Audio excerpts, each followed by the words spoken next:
السلام علیکم ویورز، کیسے ہیں آپ سب؟ میں اپنے آج کے ولاگ میں study in Canada step by step process کے بارے میں بات کروں گی۔ کینیڈا بہت سے اسٹوڈنٹس کے لیے ڈریم ڈیسٹینیشن کنٹری ہے اور ہر اسٹوڈنٹ چاہتا ہے کہ وہ ایک بہترین کنٹری میں جا کر کوالٹی ایجوکیشن حاصل کرے اور ٹاپ رینکڈ یونیورسٹیز میں اپنی ایجوکیشن کو کنٹینیو کر سکے۔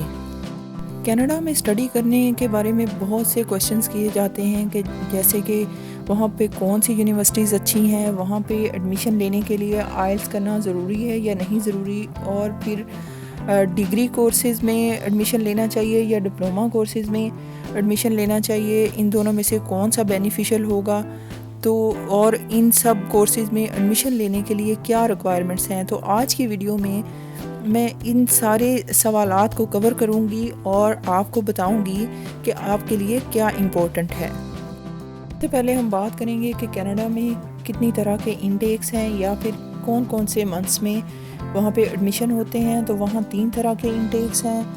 پہلے نمبر پہ سپٹمبر انٹیک ہے، دوسرے نمبر پہ جنوری انٹیک ہے اور تیسرے نمبر پہ مئی انٹیک ہے، اور سب سے زیادہ ایڈمیشن جو ہے وہ سپٹمبر انٹیک میں کیے جاتے ہیں۔ اب ہم کینیڈا میں اسٹڈی کرنے کے لیے کچھ مین ریکوائرمنٹس کی بات کریں گے جن کو پورا کیے بغیر آپ کینیڈا میں ایڈمیشن نہیں لے سکتے۔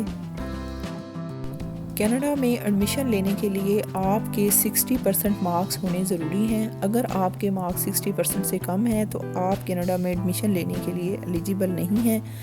نمبر 2 پہ آپ کا آئلٹس بھی کیا ہونا ضروری ہے، اور جن اسٹوڈنٹس کے پاس آئلٹس نہیں ہے وہ ESL کا ایک کورس ہوتا ہے، انگلش لینگویج کورس، وہ کر کے بھی ایلیجیبل ہو سکتے ہیں۔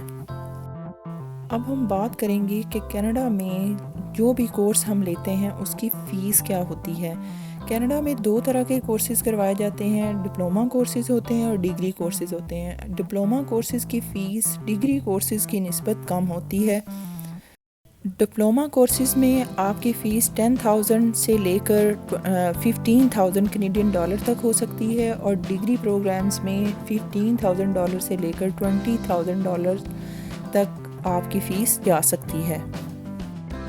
کینیڈا میں آپ اپنی فیس کے ایکسپینس کے لیے اسکالرشپس کے لیے بھی اپلائی کر سکتے ہیں۔ اگر آپ کے مارکس کافی زیادہ اچھے ہیں تو اس پر آپ میرٹ بیس اسکالرشپ پہ اپلائی کر سکتے ہیں، اور اس کے علاوہ بھی وہاں پہ ریجنل اسکالرشپس، نیڈ بیس اسکالرشپس، پرائیویٹ اسکالرشپس اویلیبل ہوتے ہیں جس پر آپ اپلائی کریں تو اپنے تعلیمی اخراجات اچھے طریقے سے اٹھا سکتے ہیں۔ اب اگر ہم اسٹڈی گیپ کی بات کریں تو کینیڈا کی یونیورسٹیز عام طور پر 2 سال کا گیپ، انٹرمیڈیٹ کے بعد 2 سال کا گیپ ایکسیپٹ کر لیتی ہیں اور آپ کو ایڈمیشن مل جاتا ہے۔ اور اگر آپ کا گیپ 2 سال سے زیادہ ہے، 3 سال یا 4 سال، تو اس کے لیے اگر آپ ان یونیورسٹیز کو کوئی پروف دے دیتے ہیں کہ اس ٹائم پیریڈ میں آپ کوئی جاب کر رہے تھے یا کوئی اور اسٹڈی کر رہے تھے، تو پھر اس پروف کے ساتھ یونیورسٹیز میں آپ کو ایڈمیشن مل سکتا ہے۔ اب ہم بات کریں گے کہ ڈپلومہ پروگرام میں ایڈمیشن لینے سے آپ کو زیادہ بینیفٹس ملتے ہیں یا ڈگری پروگرام میں ایڈمیشن لینے سے آپ کو زیادہ بینیفٹس ملتے ہیں۔ ڈپلومہ پروگرام کا ڈیوریشن منیمم 8 منتھ سے لے کر میکسیمم 3 ایئرس تک کا ہو سکتا ہے، اور اگر آپ 8 منتھس والے ڈپلومہ پروگرام میں ایڈمیشن لیتے ہیں تو آپ کو PSW یعنی پوسٹ اسٹڈی ورک پرمٹ بھی 8 منتھس کا ہی ملے گا، اور اگر آپ 2 ایئرز والے ڈپلومہ پروگرام میں ایڈمیشن لیتے ہیں تو آپ کو PSW 3 ایئرز کا مل سکتا ہے۔ لیکن ڈپلومہ پروگرام میں ایڈمیشن لینے سے آپ کو PR ملنے کے chances as compare to degree programme کم ہوتے ہیں۔ یعنی ڈپلومہ پروگرام کے ساتھ آپ کے سیٹلمنٹ کے چانسز کینیڈا میں کم ہوتے ہیں، لیکن ڈپلومہ پروگرام میں ایڈمیشن لینے کا یہ فائدہ ہوتا ہے کہ اس کی فیس کم ہوتی ہے، اور اگر آپ نے آئلٹس نہیں کیا ہوا تو بھی آپ کا ایڈمیشن ہو جاتا ہے، اور اگر آپ کے مارکس کم ہیں یعنی 60% نہیں ہے، 50% تک مارکس ہیں، تو بھی آپ کا ایڈمیشن ہو جائے گا۔ اور چوتھا بڑا فائدہ یہ ہے کہ آپ اس کے ساتھ پارٹ ٹائم جاب بھی کر سکتے ہیں، اور اگر آپ 3 ایئرس کا ایڈوانس پروگرام کا ڈپلومہ لے کر گئے ہیں تو پھر آپ کو پی آر ملنے کے چانسز بھی زیادہ ہوتے ہیں اور آپ کے سیٹلمنٹ کے چانسز بھی بن سکتے ہیں. اس لیے کہا جاتا ہے کہ کینیڈا میں لانگ ڈیوریشن کے لیے پروگرام لینا چاہیے تاکہ آپ وہاں سیٹل ہو سکیں.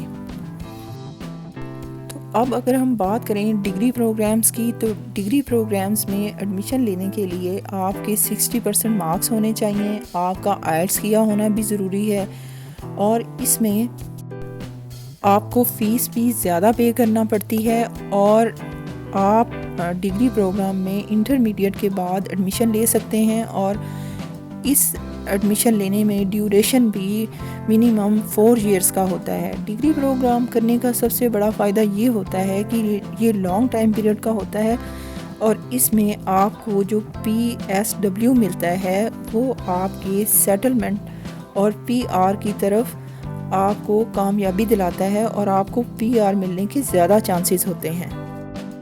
اگر آپ کا مقصد کینیڈا میں سیٹل ہونا ہے تو پھر آپ کو ڈپلومہ پروگرام کی نسبت ڈگری پروگرام میں ایڈمیشن لینا چاہیے تاکہ آپ کے سیٹلمنٹ کے چانسز زیادہ بن سکیں اور آپ کو PR مل سکے.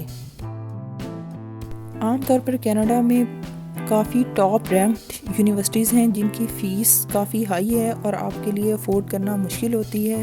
اب میں آپ کو چند یونیورسٹیز کے بارے میں بتا دیتی ہوں جن کی فیس آپ افورڈ کر سکتے ہیں.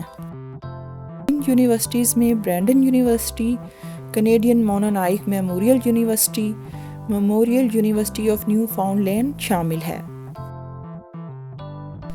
پارٹ ٹائم جاب آپ ڈپلومہ کورسز میں اور ڈگری کورسز دونوں طرح کے کورسز میں کر سکتے ہیں اور ان پارٹ ٹائم جاب سے آپ $1000 کینیڈین ایزیلی ارن کر لیتے ہیں.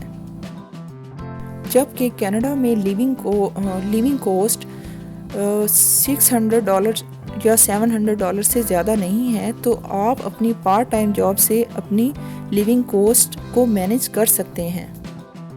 اب کینیڈا جانے کے لیے آپ کو جو انیشل ایکسپینسز اٹھانا پڑتے ہیں ان میں آپ کو آفر لیٹر کی فی پے کرنا ہوتی ہے، ڈاکومنٹس کی اٹیسٹیشن کی فی پے کرنا ہوتی ہے، آپ کی ویزا فیس ہوتی ہے اور جب آپ کینیڈا پہنچ جاتے ہیں اور آپ کا ایڈمیشن ہو جاتا ہے تو اس کی فرسٹ انسٹالمنٹ کی فیس آپ کو پے کرنا ہوتی ہے. اسٹڈی ویزا آپ آن لائن بھی اپلائی کر سکتے ہیں اور اس کے لیے آپ کے documents acceptance letter, passport, affidavit of financial support, PCC، medical test report, یہ ساری اس کے ساتھ اٹیچ کرنا ضروری ہوتی ہے جس کی فی $150 کینیڈین ہیں اور اس کے پروسیسنگ ٹائم میں آپ کو 3 سے 12 ویکس لگ سکتے ہیں. آج کے ویڈیو میں نے آپ کو کینیڈا میں اسٹڈی کرنے کے حوالے سے جتنی بھی ڈیٹیل تھی وہ ساری ایکسپلین کی ہے اور اگر آپ کو میری یہ انفارمیشن یوزفل لگے تو میرے چینل کو لائک کیجیے گا، سبسکرائب کیجیے گا اور شیئر کیجیے گا. Thank you very much.